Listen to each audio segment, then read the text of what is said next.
Well, as the Attorney General Eric Holder said this morning, there's nothing more important than officer safety. So to discuss that, I'm delighted to be joined by Chiefs Kent Barker and Peter Carnes. Well, gentlemen, welcome. Thank you very much indeed for joining us today. We very much appreciate that. Now, thank you. Can we start off by SACOP? What's the relationship between SACOP and Safe Shield? Why Safe Shield? Well, first of all, SACOP is for the State Association of Chiefs of Police. It's one of the divisions of IACP. And under that umbrella of SACOP, 10 years ago was the Safe Shield project. And Mark Whitman, who was the general chair at the time, was the committee chairman of Safe Shield, and now Peter Carnes has been the chairperson of that committee for the last 6 years. And Peter's done a marvelous job, and I know he can speak more on behalf of Safe Shield itself. Oh. So Peter, why Safe Shield? I mean, why Safe Shield? It's kind of interesting. 10 years ago, a group of chiefs got together at a mid-year SACOP meeting and really wanted our division and our group to work on officer safety. Different models were looked at, and we decided that we would put together a program called Project Safe Shield. We had a mission statement and a goal, and the goal was quite simple, that we would have zero tolerance for the injury or death of our police officers, the men and women that work for us. And unfortunately, in this business, we almost accept the fact that it's a dangerous business that we're in. And whether it's judges or community members, they realize when a police officer is injured or killed, it's a tragedy. But sometimes they almost looked at it with, well, it sort of goes with the territory. We decided that that culture and that attitude had to change, and we put together an idea, several chiefs, all working in concert, decided that we would make a change in the profession, and Safe Shield was born.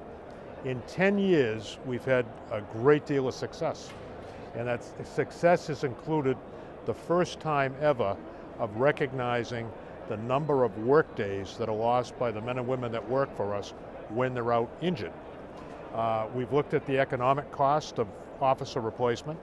We've looked at the cost of benefits for officers that are injured, the hospitalization, the medication, and the numbers are staggering.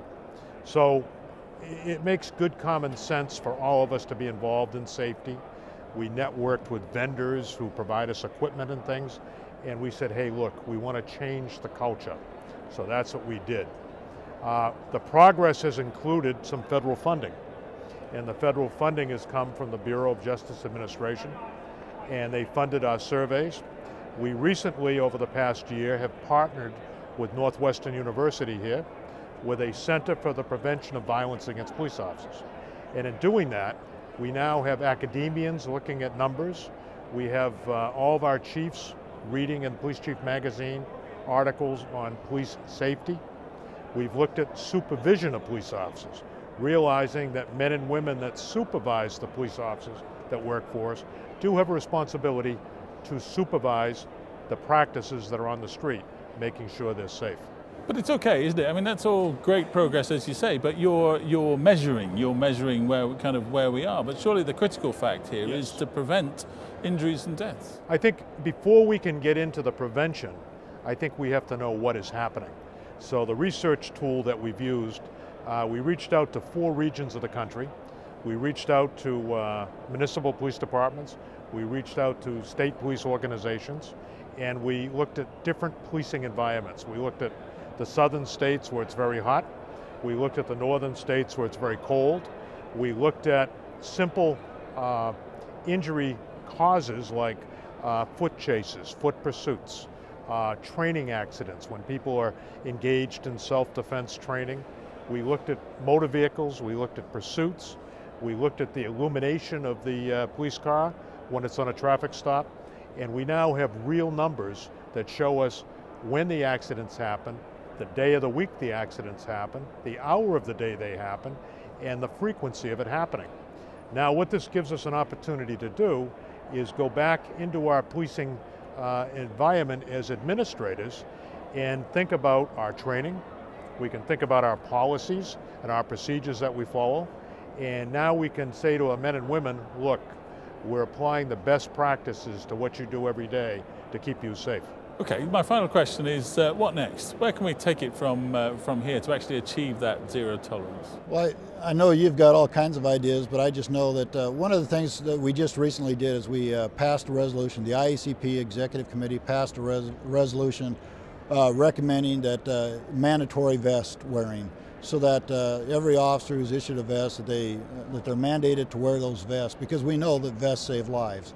It's been proven. There's been 30 lives saved so far this year alone by officers wearing vests. So that's one. And then the other one is mandatory use of seat belts. So again, we're looking at officer safety, not just safety from criminals, but safety from our own selves and training and by just the mere fact that they're not buckling up. Well, gentlemen, thank you ever so much. I'm sure that when we're in San Diego next year, we'll be trying to figure out where we've got to then. Yes. So thank you very much indeed. Thank you for the time. Further along. Enjoyed it.